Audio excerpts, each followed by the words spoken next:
Hi everyone and welcome to the thyroid gland lecture. Here we are going to discuss everything about the thyroid and all of its functions in the body.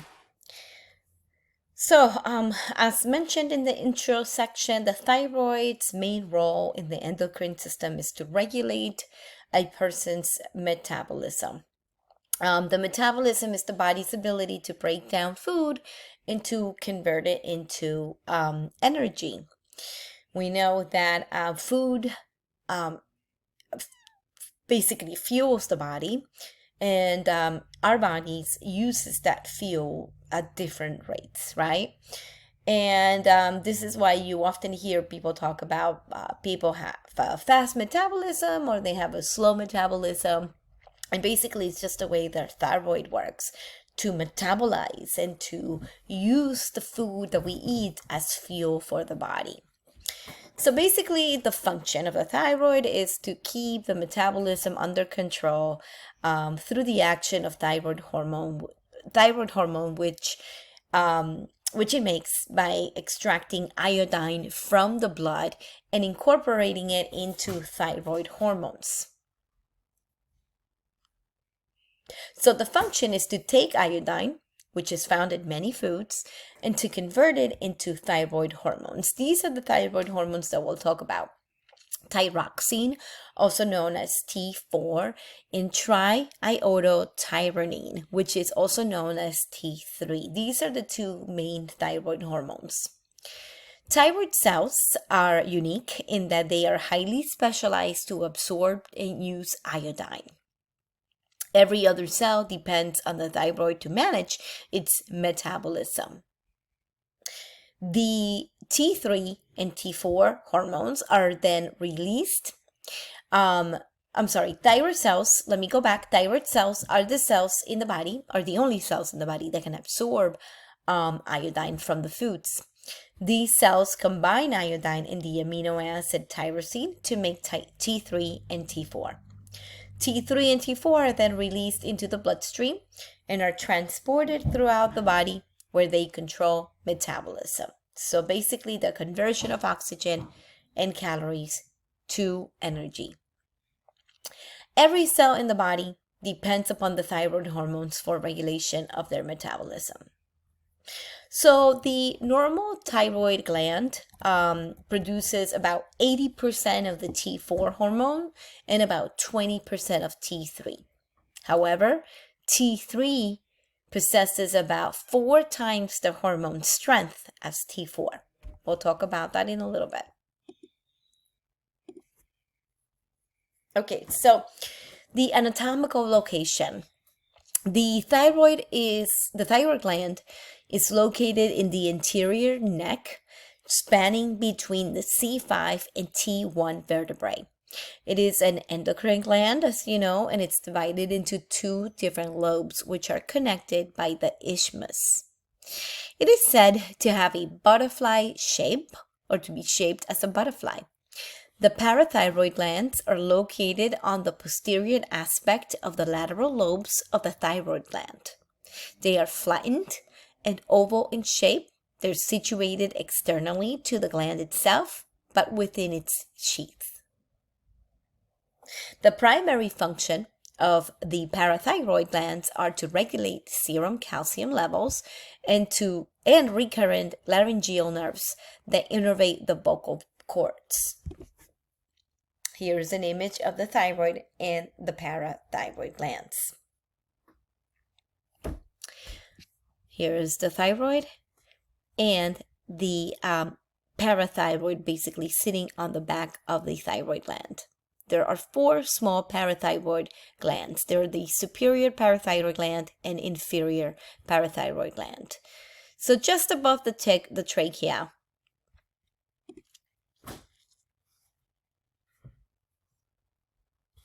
So thyroid disorders are common, and they include things like a goiter, hyperthyroidism, and hypothyroidism. Thyroid hormone is critical to neurologic development of the fetus. Iodine is an essential component of the thyroid hormone. Iodine deficiency can lead to this issues and these conditions like hypothyroidism, mental retardation, or cretinism. Cretinism is when a person has learning disabilities. Congenital hypothyroidism occurs in 1 out of 4,000 live births.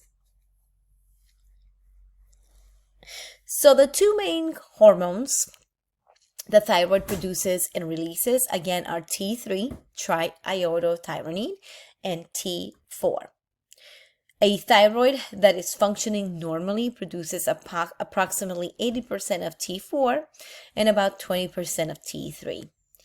Though T3 is the stronger of the pair. To a lesser extent, the thyroid also produces calcitonin, which is a hormone that helps control calcium blood levels. Calcitonin is secreted by the parafollicular T cells, and it is again involved in calcium homeostasis. Conditions affecting thyroid hormone levels are much more common than those affecting calcitonin. So here is a little bit about thyroid hormone synthesis. Iodine is a trace element and a key component of thyroid hormone. It is found in seafoods, dairy products, breads, vitamins. We take in less than 50 micrograms if we take in less than 50 micrograms daily of iodine, that can lead to hypothyroidism, so an underacting or underactive thyroid. The follicles are the sites of thyroid hormone synthesis. So this is where the hormones are synthesized. These are spheres of thyroid cells surrounding a colloid core. Inside the thyroid cell, iodine is oxidized and bound with tyrosyl residues on thyroglobulin to form thyroid hormone. A little bit more about the synthesis. The thyroid gland is full of thyroid follicles, which are the basic units of thyroid hormone synthesis. The follicles are surrounded by a lining of follicle epithelial cells and contain an acellular lumen full of proteinaceous material termed thyroid colloid.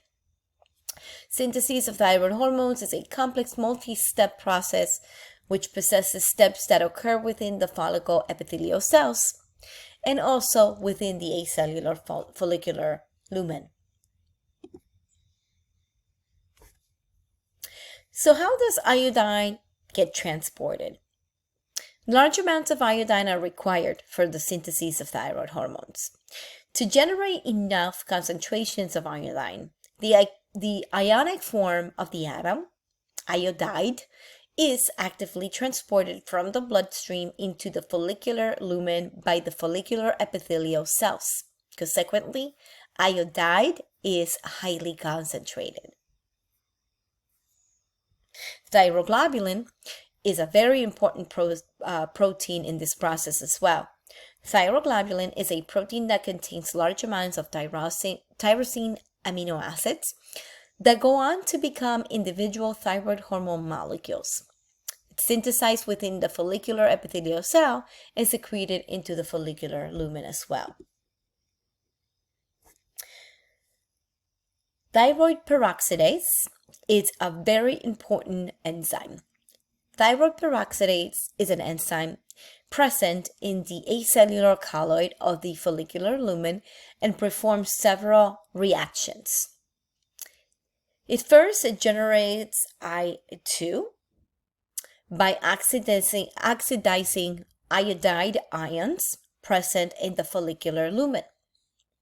It then organifies the generated I2 by covalently linking it with tyrosine residues present in thyroglobulin. This generates either single or doubly iodinated species of tyrosine termed MIT or monoiodotyrosine and DITs, diiodotyrosine, respectively.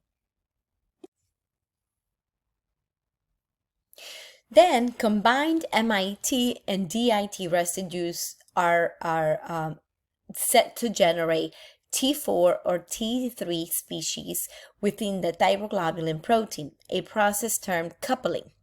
T4 is generated by combining two DIT residues, while T3 is generated by combining one DIT residue with one MIT residue. Something to note is that thyroid peroxidase, it's much more efficient at combining two DIT residues and thus much more efficient in the generation of T4. This is able to generate T4 much more rapidly, explaining why the thyroid gland primarily produces more T4 than T3.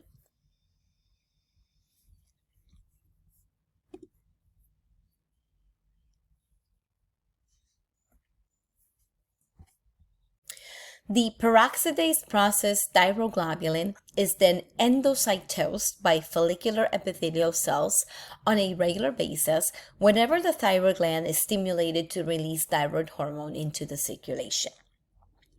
Once endocytosed into the follicular epithelial cell, the thyroglobulin is broken down by lysosomes, thus releasing the attached T4, T3, MIT, and DIT. T3 and T4 are then transported out of the follicular epithelial cells and into the circulation. The iodine atoms of MIT and DIT are salvaged and transported back into the follicular lumen as iodide. So it is very important to know that peroxidase processed thyroglobulin within the follicle can act as a reservoir for thyroid hormone in the absence of stimulation for hormone release. This reservoir of that peroxidase processed thyroglobulin is usually enough for months of use, explaining why defects in thyroid hormone synthesis often take months to become clinically apparent. And here is an image of the biosynthesis of a thyroid hormone.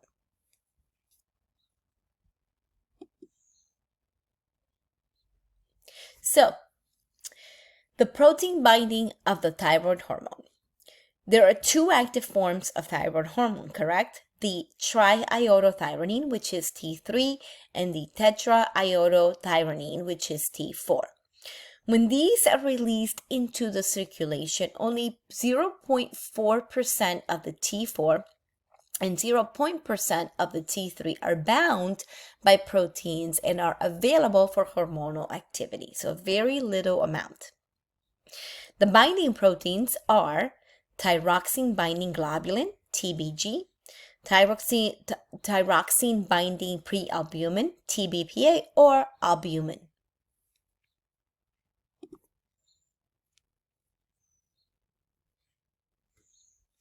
The hypothalamic pituitary thyroid axis is the system that regulates thyroid hormone production. So we know that the thyroid gland is under the control of the pituitary gland.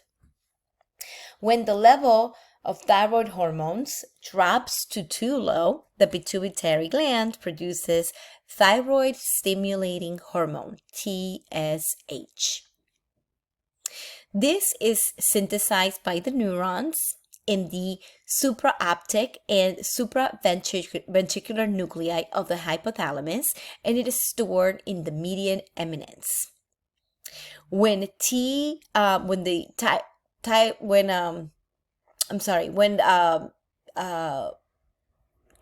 thyrotropin releasing hormone is secreted, it stimulates the anterior pituitary gland to manufacture and release TSH. TSH is the thyroid stimulating hormone. Thyroid stimulating hormone stimulates the thyroid gland to produce more hormones. Under the influence of TSH, thyroid stimulating hormone, the thyroid will manufacture and secrete T3 and T4, thereby raising their blood levels. The pituitary senses this and responds by decreasing its TSH production.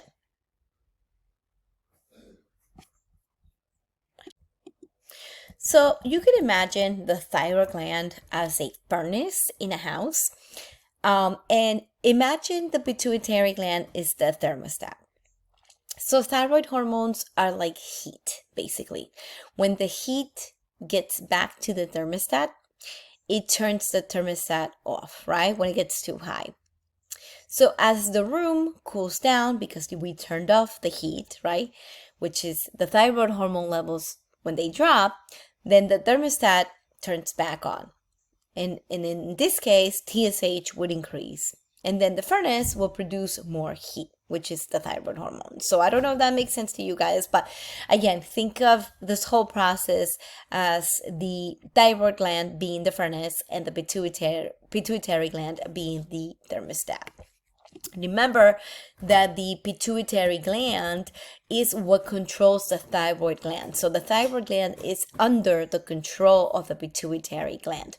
When the levels of thyroid hormones drop too low, the pituitary gland will sense that and they produce the thyroid stimulating hormone. Okay, now before that, you have the thyrotropin releasing hormone, the TRH, which is synthesized by the neurons. And it's stored in the median eminence. And when TRH is secreted, it stimulates the anterior pituitary gland to manufacture and to release TSH, thyroid stimulating hormone. So this picture pretty much explains the same thing with what is going on in the hypothalamic pituitary thyroid axis. The thyroid hormone release is regulated by an extended version of the circuit that governs the basic hypothalamic pituitary coordination. So the hypothalamus releases thyrotropin releasing hormone, TRH, which acts on the anterior pituitary gland. It should be pointed out that the TRH is also involved in regulatory release of prolactin. So, upon being stimulated by TRH, the anterior pituitary synthesizes and secretes thyroid stimulating hormone, TSH, which acts directly on the thyroid gland. Upon being stimulated by TSH, the thyroid gland releases thyroid hormones. Remember that the thyroid gland mostly releases T4, which does not possess a lot of endocrine activity. Target tissues possess the enzyme iodinase that converts T4 to either T3 or RT3. Remember, T3 possesses tremendously more endocrine activity than T4. And so this is needed in the system. So in reality, the final step of thyroid hormone regulatory axis can be considered to occur in the actual peripheral target tissues.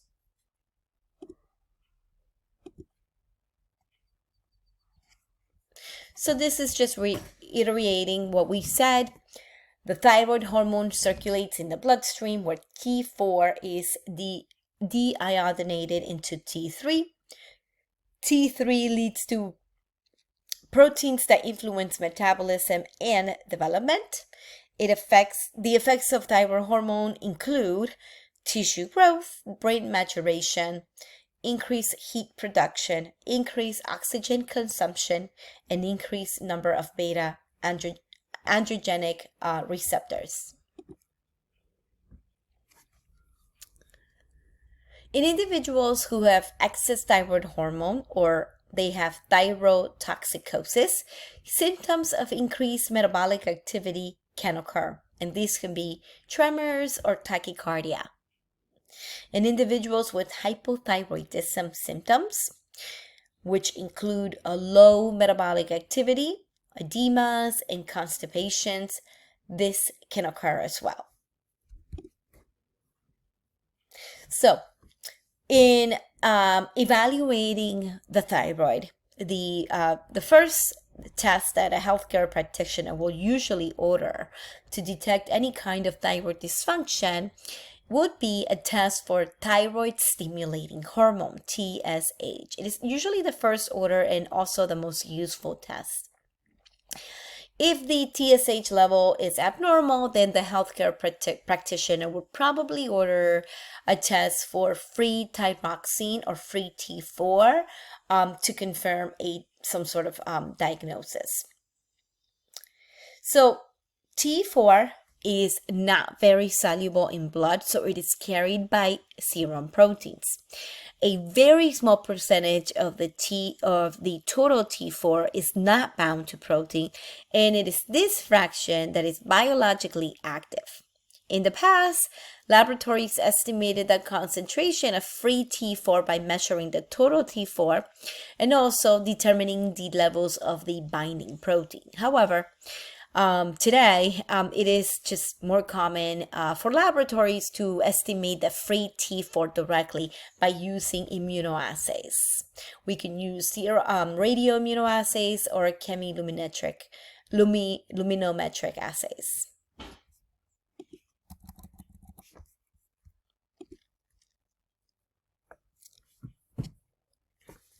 More than 99.9% of thyroid hormone is, again, protein bound. Alteration in thyroid hormone binding proteins frequently leads to a total T4 and T3 levels outside of the normal range without representing a true clinical thyroid dysfunction. Also, just to keep in mind, sometimes a test for other major thyroid hormones like the triiodothyronine or free T3 may be ordered as well, or all tests may be ordered together as the thyroid panel. Thyroglobulin, TG, is a pro-hormone in the circulation that is proof of the presence of thyroid tissue. Thyroglobulin is an ideal tumor marker, thyroid cancer post-treatment surveillance marker that we can use. So it is TG. We can also test in the lab for the thyroglobulin antibody. It could be a marker for a condition called Graves' disease and also Hashimoto thyroiditis disease. It's an antibody that targets thyroglobulin, which is the storage form of thyroid hormones. So we can test for TSH, free T4, and free T3. So we would use TSH, again, one of the first tests in the thyroid panel. But whenever the physician suspects issues with hypothyroidism, hyperthyroidism, we can screen newborns for hypothyroid and also monitor treatment for thyroid disorders. With free T4, again, same conditions, testing for hypothyroid, hyperthyroid, screening newborns, and to monitor treatment. Free T3 is used primarily to test for hyperthyroidism, especially when the free T4 is not elevated. When people are iodine deficient, the thyroid makes much more T3 than T4. Some tools for the thyroid evaluation and how we can evaluate. We can do the radioactive iodine. Use radioactive iodine. This assesses metabolic activity of the thyroid. It evaluates and also is useful in evaluating and treating thyroid cancer. Given orally, a percentage of a dose is taken up by the thyroid gland. A high uptake of this radioactive iodine suggests metabolic activity, while a low uptake suggests low metabolic activity or metabolic inactivity.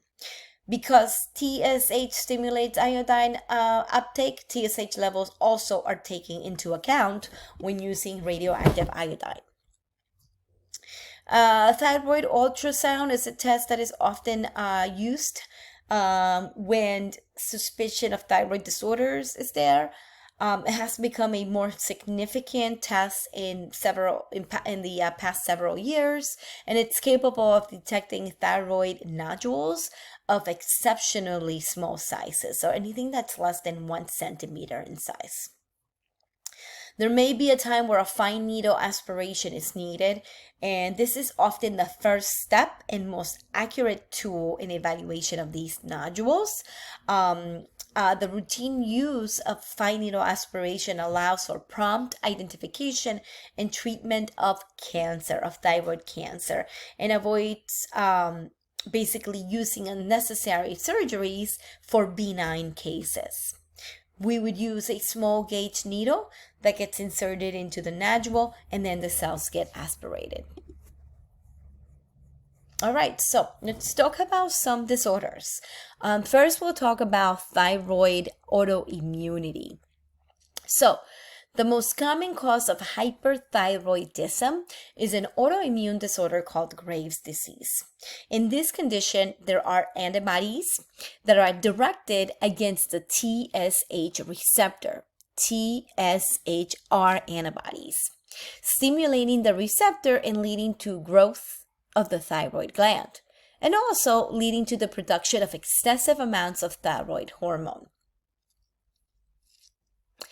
There is a condition called Hashimoto thyroiditis, in which there is chronic lymphocytic thyroiditis, or basically it's called the same thing, Hashimoto's thyroiditis or chronic lymphocytic thyroiditis. In this condition, there are antibodies that lead to decreased thyroid hormone production because of the destruction of the thyroid gland, which is the most common cause of hypothyroidism in the developed world. In Hashimoto's thyroiditis, there are no signs of symptoms that are unique to this condition. Because the condition usually progresses very slowly over many years, people with Hashimoto thyroiditis may not have any symptoms early on, even when the characteristic TPO or thyroid peroxidase antibodies may be detected in the blood. Hypothyroid symptoms include fatigue, weight gain, constipation, increased sensitivity to cold, dry skin, depression, muscle aches, and reduced exercise tolerance, and irregular or heavy menses.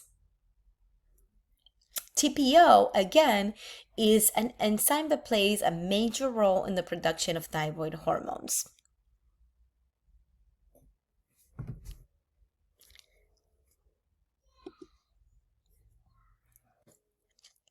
Hypothyroidism is a clinical syndrome caused by insufficient circulating levels of thyroid hormone, below that required to meet physiological demands. Thyroid hormones, again, play a very important role in the development as well as maintaining sufficient whole body metabolism.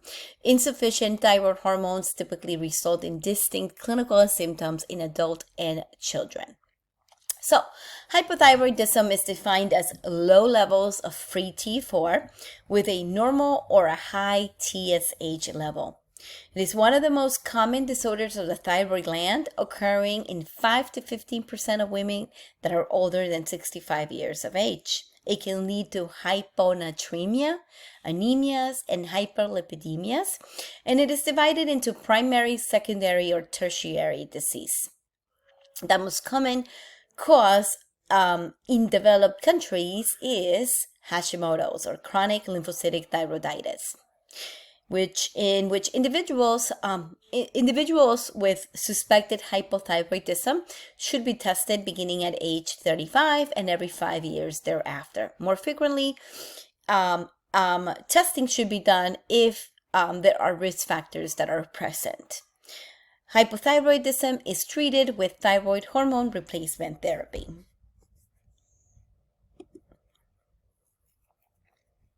Measuring TSH for screening of hypothyroidism, again, should begin at 35 and 5 years thereafter if people have the risk factors.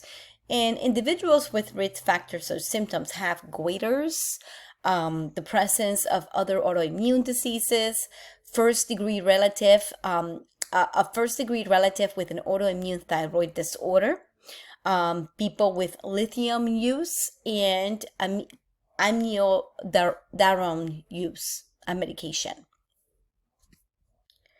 Amiodarone is a common medication, also known as the antiarrhythmic medications. Some examples are Nexterone or Pasarone. Guidelines for the measurement of TSH are from the American Thyroid Association and also the American Association of Clinical Endocrinologists. Continuing with the disorders, thyrotoxicosis is a constellation of findings that result when peripheral tissues are presented with a response to an excess amount of thyroid hormone. And some of the possible causes are excessive thyroid hormone ingestion, leakage of stored thyroid hormone from the thyroid follicles, excessive thyroid gland production of thyroid hormone, or hyperthyroidism.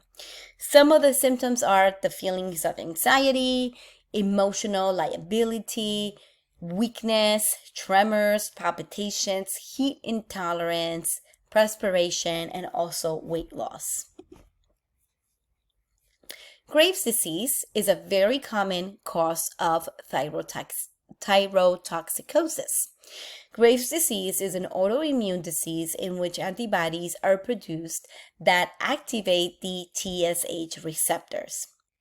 Some of the features in Graves includes thyrotoxicosis, a goiter, ophthalmopathies, and dermopathies, so issues with the eyes and issues with the skin. There is also a strong familial deposition with Graves' disease. 15% of patients have a close relative with this condition.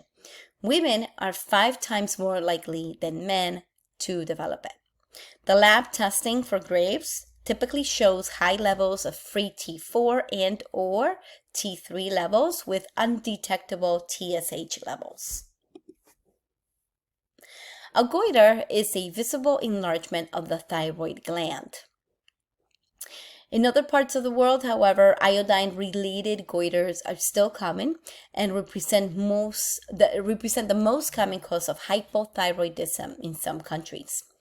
Goiters may compress vital structures of the neck, including the trachea and the esophagus, and this compression can make it very difficult to breathe and also to swallow. In the past, this condition was relatively common here and was due to an iodine deficiency, but with iodine supplementation of food and the incidence of dietary-related goiters,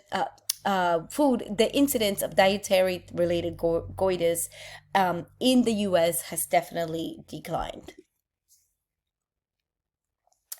So, Graves' ophthalmopathies are also known as thyroid eye disease or TED. So, I'm pretty sure you've heard of this before. There's also the dysthyroid thyroid associated orbitopathy, TAO. So these are symptoms of the eye that occur because of the thyroid diseases. These include orbital soft tissue swelling, injection of the conjunctivae, proptosis, double vision, and also corneal disease. There are treatments targeted towards the TED, also known as thyroid eye disease. Medications such as beta blockers, propylthiouracil, methimazole, also the use of radioactive iodine, which there's destruction of thyroid tissue to make the patient hypothyroid. But this is a lifelong treatment with thyroid replacement therapy. Or surgery is another option, and that's preferred in cases of thyroid cancer or to avoid eye problems that are associated with radioactive iodine treatments.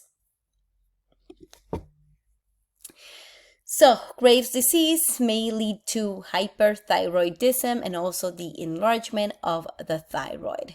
So, the underlying image shows you a normal thyroid border, and the outer lining or the outer picture shows you an image of the enlarged thyroid.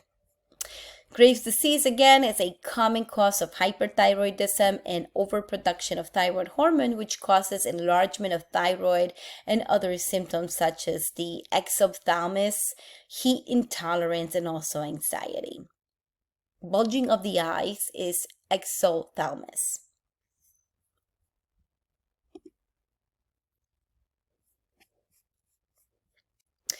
Toxic adenoma and multinodular goiters are caused by autonomously functioning thyroid tissue. Neither the TSH nor the TSH receptor stimulating immune globulin is required here to stimulate the thyroid production, the thyroid hormone production. It is associated with receptor mutations in some toxic nodules. It occurs in patients typically with hyperthyroidism, and they have palpable thyroid nodules. So thyroid nodules are a small lump on the they're small lumps on the thyroid glands that can be solid. Sometimes they are fluid-filled cysts, and these nodules are common, and the overwhelming majority of the nodules are basically harmless, so they are benign. Occasionally, however, thyroid nodules can be cancerous and they need to be treated. So depending on whether they are cancerous or not, they may require surgery, radioactive iodine treatment, or simply medication.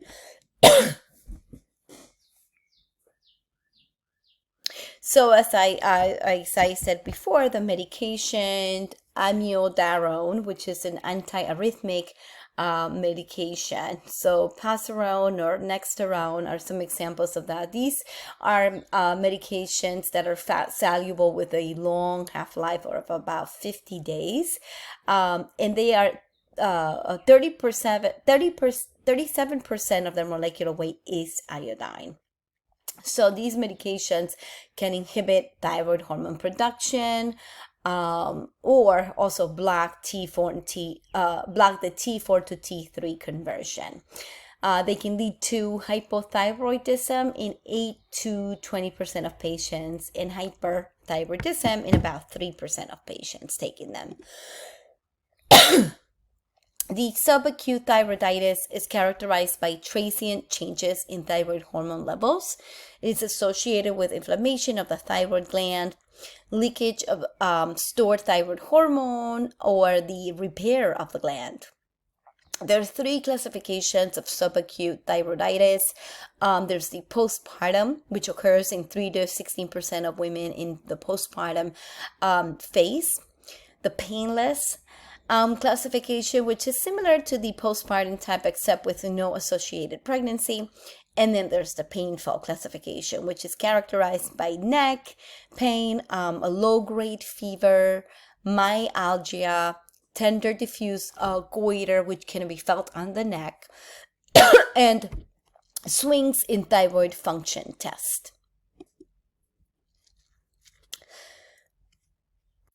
Sometimes there can be issues with the thyroids or abnormalities seen in the thyroid function test in hospitalized patients, especially those who are critically ill. This is characterized by low levels of T4 and free T3 and also TSH. Less T4 gets converted into the active T3, leading to decreased levels of T3 and higher levels of reverse T3. Central hypothyroidism and thyroid hormone binding changes are associated with severe illnesses, and changes may be appropriate adaptations to the illnesses. So again, thyroid nodules are the solid or fluid-filled lumps that form within the thyroid,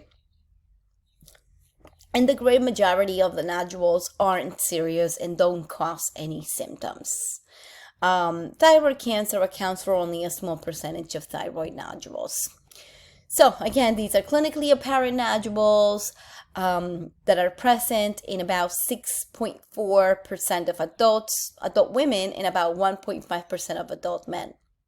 A thyroid ultrasound finds the unsuspected nodules in about 20 to 45% of women, and 17 to 25% of men. Despite the frequency of these nodules, only 5% to 9% of non-palpable nodules prove to be thyroid cancer.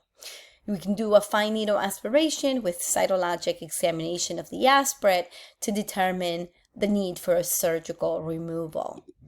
And here is the images, or the image of a thyroid nodule. Again, it's a solid nodule, or sometimes it can be fluid filled, but basically they are lumps that form within the nodule. But the majority of them are not cancerous, they are benign, but an evaluation is necessary, and oftentimes they'll do a fine needle aspiration with cytology just to make sure that they are not cancerous.